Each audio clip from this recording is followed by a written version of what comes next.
Nomor 1. Pada suatu daerah, 6 bulan terakhir ini ditemukan kasus difteri 400 kasus, dengan kematian 35 kasus.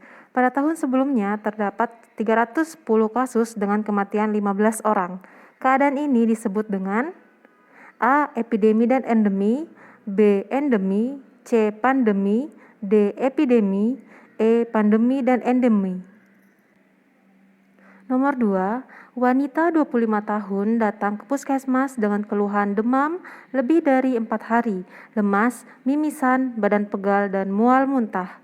Dari hasil pemeriksaan laboratorium didapatkan hematokrit 48%, trombosit 45.000 mg per desiliter, kemudian pasien dirawat di puskesmas. Termasuk jenis tindakan apakah perawatan yang dilakukan di puskesmas tersebut?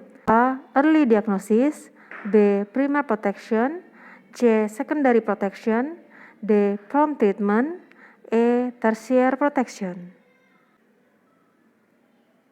Nomor 3, seorang dokter puskesmas melakukan penelitian pada suatu desa yang berpenduduk 3.500 orang.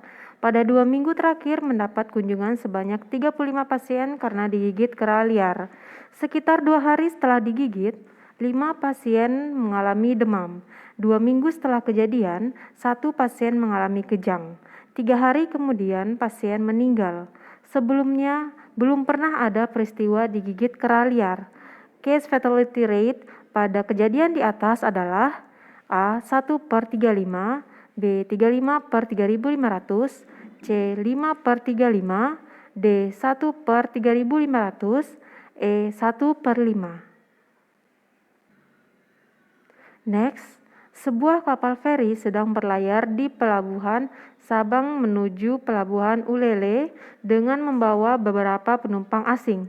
Pada saat berada di tengah laut, petugas kapal mendapat laporan bahwa ada salah satu penumpang yang sakit dengan gejala demam mendadak, nyeri kepala, lemas, nyeri pada sendi dan otot, serta muncul beberapa ruam.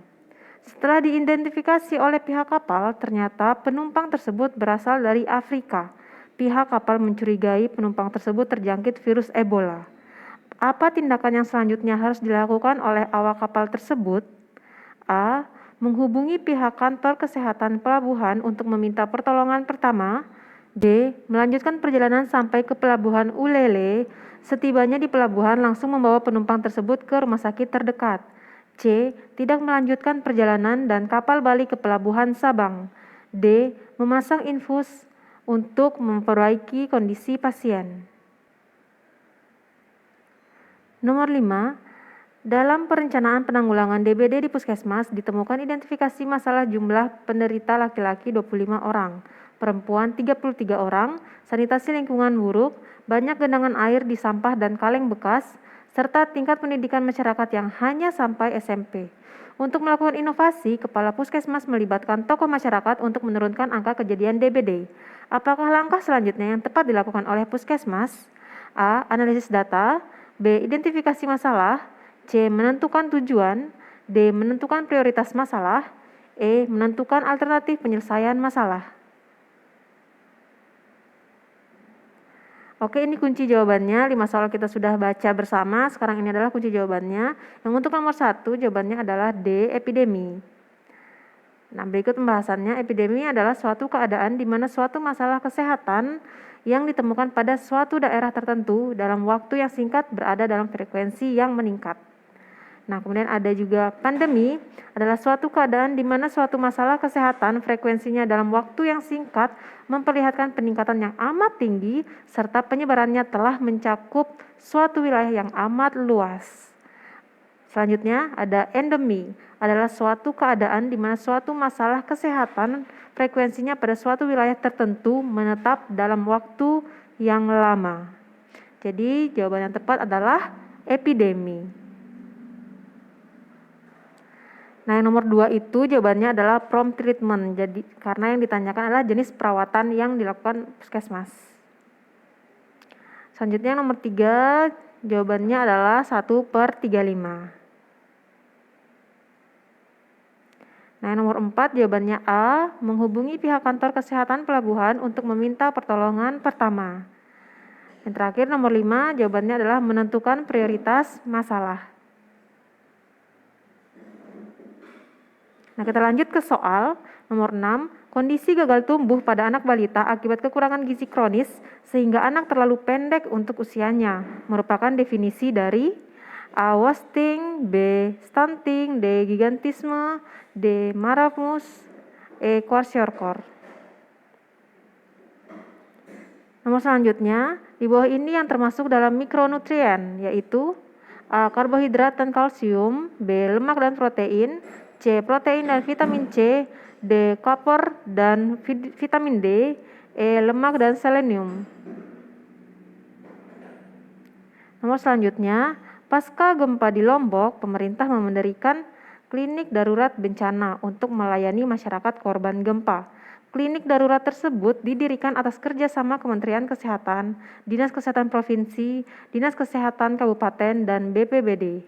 Pelayanan kesehatan tersebut termasuk A. Pelayanan kesehatan masyarakat primer, B. Pelayanan kesehatan masyarakat sekunder, C. Pelayanan kesehatan masyarakat tersier, D. Pelayanan kesehatan perorangan tersier, E. Pelayanan kesehatan perorangan primer. Nomor selanjutnya, seorang laki-laki 23 tahun bekerja sebagai fotografer lepas untuk event pernikahan. Saat sakit, laki-laki tersebut ingin menggunakan BPJS yang akan ia bayar sendiri dari pendapatannya. Termasuk dalam apa keanggotaan BPJS orang tersebut? A. Penerima bantuan iuran, B. Pekerja penerima upah, C. Bukan bekerja, D. Pekerja bukan penerima upah, E. Bukan penerima bantuan. Nomor 10. Percepatan terwujudnya masyarakat desa dan kelurahan yang peduli, tanggap, dan mampu mengenali, mencegah, serta mengatasi permasalahan kesehatan yang dihadapi secara mandiri sehingga derajat kesehatannya meningkat. Pernyataan di atas merupakan tujuan umum dari A. Posyandu, B. Desa Siaga Aktif, C. Polindes, D. Puskesmas Pembantu, E. STBM. Nah, 5 soal berikutnya tadi udah kita baca bersama. Kemudian ini adalah kunci jawabannya. Yang untuk nomor 6 jawabannya adalah stunting. Yang nomor 7 jawabannya adalah koper dan vitamin D, karena untuk karbohidrat, lemak, dan protein itu termasuk dalam makronutrien. Nah, yang nomor 8 jawabannya pelayanan kesehatan perorangan primer. Nomor 9 jawabannya pekerja bukan penerima upah. Yang terakhir nomor 10 jawabannya adalah desa siaga aktif. Nomor selanjutnya, untuk lebih memantapkan data atau informasi potensi desa dan mencapai kesepakatan tentang urutan prioritas masalah-masalah kesehatan yang hendak ditangani, maka perlu dilakukan A. Pengenalan kondisi desa, B. Identifikasi masalah kesehatan, C. Musyawarah desa, D. Perencanaan partisipatif, E. Pelaksanaan kegiatan. Nomor 12, suatu desa telah menjadi desa siaga apabila desa tersebut telah memiliki sekurang-kurangnya sebuah A. Puskesmas, B. Poskesdes, C. Ambulan, D. Rumah sakit, E. Klinik Pratama.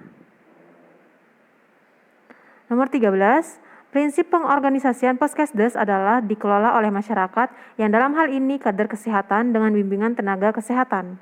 Agar Poskesdes dapat terselenggara, maka perlu didukung dengan tenaga sekurang-kurangnya A. 2 perawat 2 kader, B. 1 dokter 3 kader, C. 1 perawat 1 bidan dan 1 kader, D. 1 bidan dan 3 kader, E. 1 bidan dan 2 kader. Nomor 14, pengembangan Poskesdes dilakukan dengan pendekatan internal dan eksternal. Pendekatan internal ditunjukkan kepada A. Petugas kesehatan, B. Tokoh masyarakat, C. Masyarakat, D. LSM, E. Keluarga.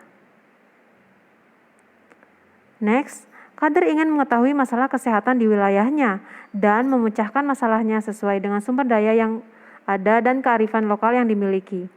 Maka langkah yang perlu dilakukan oleh kader tersebut adalah A. Introspeksi diri, B. Survei mawas diri, C. Musyawarah masyarakat desa, D. Melaksanakan posyandu, E. Melakukan ceramah. Nah, berikut kunci jawabannya. Untuk nomor 11, jawabannya adalah musyawarah desa. Nomor 12, Poskesdes. Nomor 13, suatu bidan dan 2 kader. Nomor 14, petugas kesehatan, karena pilihan yang B sampai E itu termasuk pendekatan eksternal.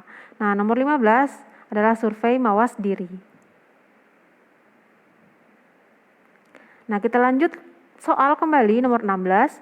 Guna mengukur keberhasilan pelaksanaan Poskesdes dapat dilihat dari komponen sistem Poskesdes, yaitu input dan output. Adapun indikator output sebagai berikut.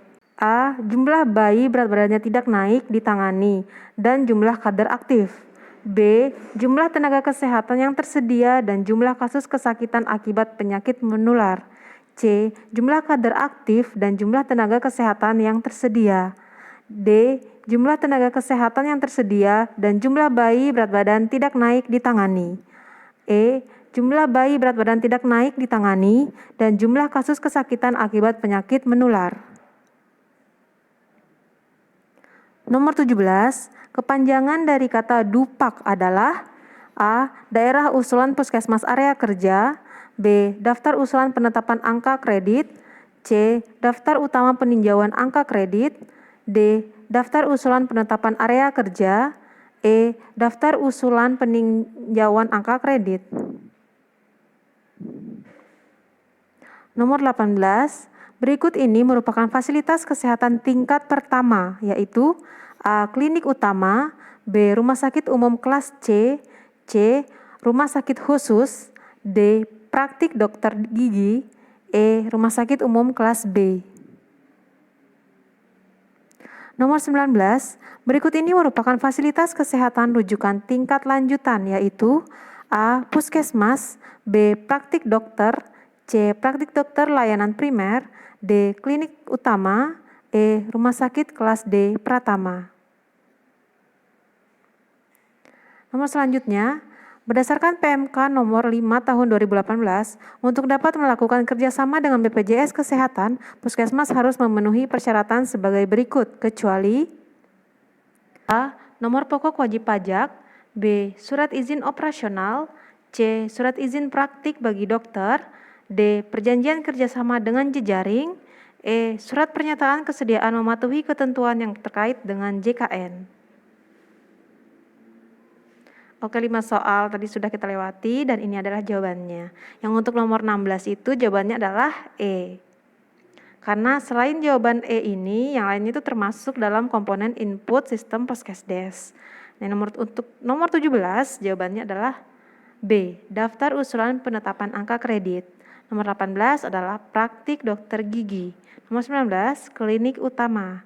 Nah, yang untuk nomor 20 jawabannya adalah NPWP, karena persyaratan NPWP itu untuk praktik dokter gigi, praktik dokter layanan primer, klinik Pratama atau yang setara, dan rumah sakit kelas D Pratama. Oke, lanjut ke nomor 21. Terdapat 5 tahap kegiatan yang berlangsung di Posbindu. Saat ini petugas A sedang melakukan pengukuran lingkar perut dan penghitungan IMT. Kegiatan tersebut dilakukan pada tahap A1, B2, C3, D4, E5. Nomor 22, saat pengukuran faktor risiko ditemukan benjolan di payudara pada salah satu peserta Posbindu. Saran dan tindak lanjut yang tepat disampaikan oleh petugas Posbindu adalah A. Melakukan sadari. B. Melakukan aktivitas fisik secara teratur. C. Mengendalikan konsumsi alkohol dengan mengurangi sedikit demi sedikit. D. Mengunjungi klinik upaya berhenti merokok. E. Mempertahankan berat badan ideal. Nomor 23. Beberapa pelayanan yang diberikan pada Posbindu PTM di Desa A yaitu pemeriksaan IVA dan pemeriksaan kadar alkohol pernafasan. Posbindu tersebut tergolong Posbindu PTM A. Pratama, B. Dasar, C. Madya, D. Utama, E. Mandiri. Nomor 24, Kiara merupakan kader Posbindu PTM yang aktif dan komunikatif bertugas melakukan pengukuran faktor risiko PTM.